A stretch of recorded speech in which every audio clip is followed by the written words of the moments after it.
Hello दोस्तों, आइए जानते हैं एकादशी के बारे में। चैत माह के पाप मोचनी एकादशी का महत्व। अर्जुन ने भगवान श्री कृष्ण से कहा, हे मधुसूदन, आपके फाल्गुन मास के शुक्ल पक्ष की एकादशी अर्थात आमलकी एकादशी के बारे में विस्तार पूर्वक बतलाया। चैत माह के कृष्ण पक्ष में आने वाली एकादशी का क्या नाम है तथा उसकी विधि क्या है? कृपया करके आप मेरी बढ़ती हुई जिज्ञासा को शांत करें। भगवान श्री कृष्ण ने कहा, हे अर्जुन, चैत मास के कृष्ण पक्ष की एकादशी को पापमोचनी एकादशी के नाम से जाना जाता है।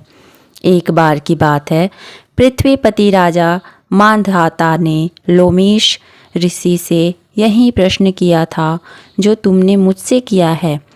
अतः जो कुछ भी ऋषि लोमश ने राजा मांधाता को बतलाया वही मैं तुमसे बता रहा हूँ। राजा मांधाता ने धर्म के गुह्यतम रहस्यों के ज्ञाता महर्षि लोमश से पूछा, हे ऋषि श्रेष्ठ, मनुष्य के पापों का मोचन किस प्रकार संभव है? कृपया करके कोई ऐसा सरल उपाय बताएं जिससे सभी को सहज ही पापों से छुटकारा मिल जाए। पाप मोचनी एकादशी व्रत कथा।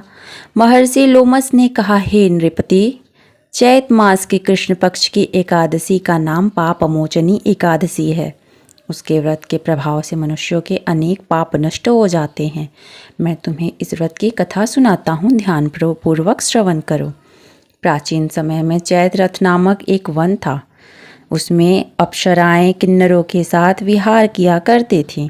वहाँ सदैव वसंत का मौसम रहता था, अर्थात उस जगह सदा नाना प्रकार के पुष्प खिले रहते थे।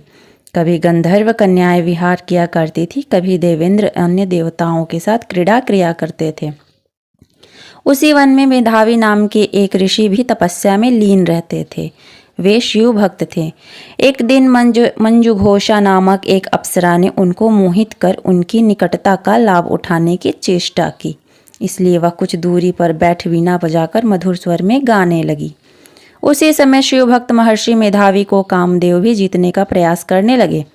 कामदेव ने उस सुंदर अप्सरा के भ्रू का धनुष बनाया, कटाक्ष को उसकी प्रत्यंचा बनाई और उसके नेत्रों को मंजू घोषा अप्सरा का सेनापति बनाया। इस तरह कामदेव अपने शत्रु भक्त को जीतने को तैयार हुआ। उस समय महर्षि मेधावी भी युवावस्था में थे, काफी हृष्ट-पुष्ट थे। उन्होंने योगवीत तथा दंड धारण कर रखा था। वे दूसरे कामदेव के समान प्रतीत हो रहे थे। उस मुनि को देखकर कामदेव के वश में हुई मंजू घोषा ने धीरे धीरे मधुर वाणी से वीणा पर गायन शुरू किया। तो महर्षि मेधावी भी मंजू घोषा के मधुर गाने पर तथा उसके सौंदर्य पर मोहित हो गए। वह अप्सरा मेधावी मुनि को कामदेव से पीड़ित जानकर उनसे आलिंगन करने लगी। महर्षि मेधावी उनके सौंदर्य पर मोहित होकर शिव रहस्य को भूल गए और काम के वशीभूत होकर उसके साथ रमण करने लगे। काम के वशीभूत होने के कारण मुनि को उस समय दिन रात कुछ भी ज्ञान न रहा और काफी समय तक वे रमण करते रहे। तदुपरांत मंजू घोषा उस मुनि से बोली, हे ऋषिवर, अब मुझे बहुत समय हो गया है, अतः स्वर्ग जाने की आज्ञा दीजिए। अप्सरा की बात सुनकर ऋषि ने कहा, हे मोहिनी, संध्या को तो आई हो, प्रातःकाल होने पर चली जाना। ऋषि के ऐसे वचनों को सुनकर अप्सरा उनके साथ रमन करने लगी।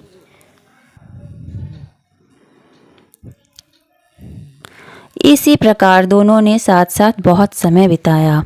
मंजू घोषा ने एक दिन ऋषि से कहा, हे विप्र, अब आप मुझे स्वर्ग जाने की आज्ञा दीजिए।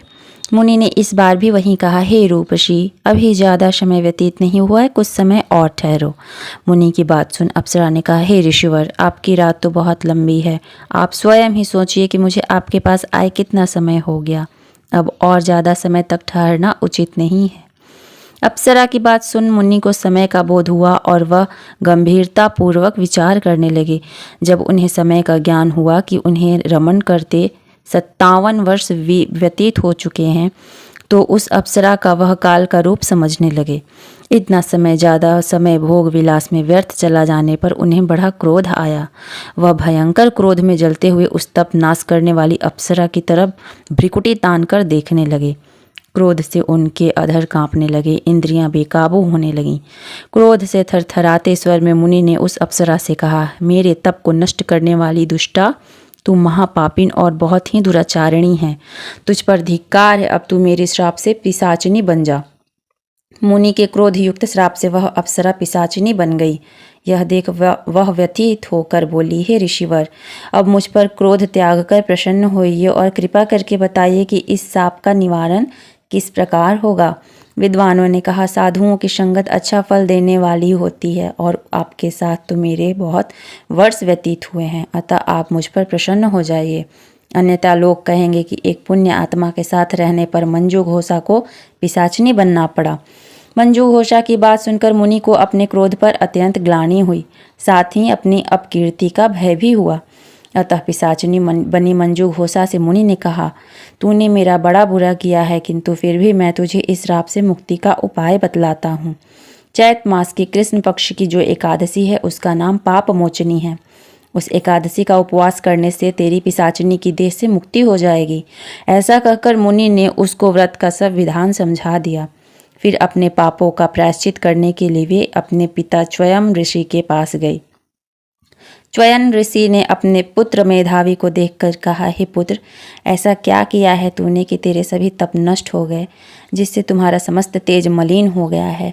मेधावी मुनि ने लज्जा से अपना सिर झुकाकर कहा, पिताश्री, मैंने एक अप्सरा से रमन करके बहुत बड़ा पाप किया है। इस पाप के कारण संभवतः मेरा सारा तेज और मेरे तप नष्ट हो गए हैं। कृपा करके आप इस पाप से छूटने का उपाय बतलाइए। ऋषि ने कहा, हे पुत्र, तुम चैत माह के कृष्ण पक्ष की पापमोचनी एकादशी का विधि तथा भक्ति पूर्वक उपवास करो, इससे तुम्हारे सभी पाप नष्ट हो जाएंगे। अपने पिता च्वयं ऋषि के वचनों को सुनकर मेधावी मुनि ने पापमोचनी एकादशी का विधि पूर्वक व्रत किया। उसके प्रभाव से उसके सभी पाप नष्ट हो गए। मंजू घोषा अप्सरा भी पाप मोचनी एकादशी का उपवास करने से पिशाचिनी की देह से छूट गई और पुनः अपना सुंदर रूप धारण कर स्वर्गलोक को गई। लोमस मुनि ने कहा, हे राजन, इस पाप मोचनी एकादशी के प्रभाव से समस्त पाप नष्ट हो जाते हैं। इस एकादशी की कथा के श्रवण व पठन से 1000 गौदान करने का फल प्राप्त होता है। इस उपवास को करने से ब्रह्म हत्या करने वाले, स्वर्ण चुराने वाले, मद्यपान करने वाले, अगम्य गमन करने वाले आदि भयंकर पाप भी नष्ट हो जाते हैं। अंत में स्वर्गलोक की प्राप्ति होती है। जय श्री हरि, जय श्री कृष्ण।